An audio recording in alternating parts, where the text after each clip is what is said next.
Assalamualaikum dan salam sejahtera. Hari ini kami ingin membentangkan produk inovasi kami yang diberi nama Kit Penductor. Seterusnya, rasional penghasilan Kit Penductor ialah untuk membantu murid memahami konsep konduktor dan penebat yang bersifat abstrak melalui pengalaman pembelajaran secara hands-on. Kit ini juga mengatasi kekurangan bahan bantu mengajar yang interaktif, khususnya untuk murid berkeperluan pendidikan khas masalah pendengaran. Kit Penductor ini juga membantu murid memahami konsep konduktor dan penebat selaras dengan standard pembelajaran 7.1.1 hingga 7.1.4 dalam DSKP Sains tahun 2. Mari kita lihat apa yang ada dalam kotak inovasi kami ini. Yang pertama, kita ada Penductor.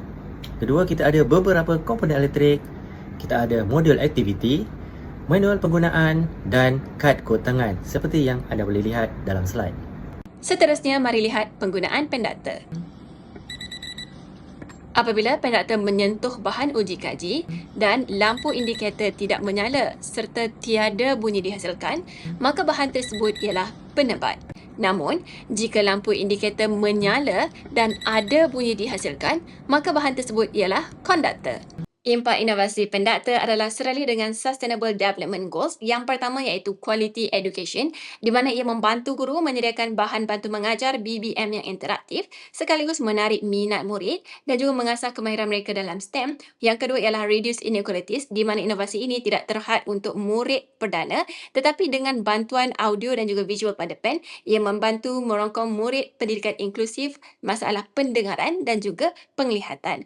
Dan akhir sekali, Responsible Consumption and Production, di mana kebanyakan bahan untuk menghasilkan inovasi ini adalah dari bahan kitar semula. Seterusnya, kos pengkomersialan kit ini adalah sangat optimum, iaitu hanya RM16.80 sahaja. Penjimatan hebat ini dapat dicapai melalui penggunaan bahan kitar semula bagi komponen struktur, manakala kos hanya ditumpukan kepada penggunaan komponen elektrik yang berkualiti.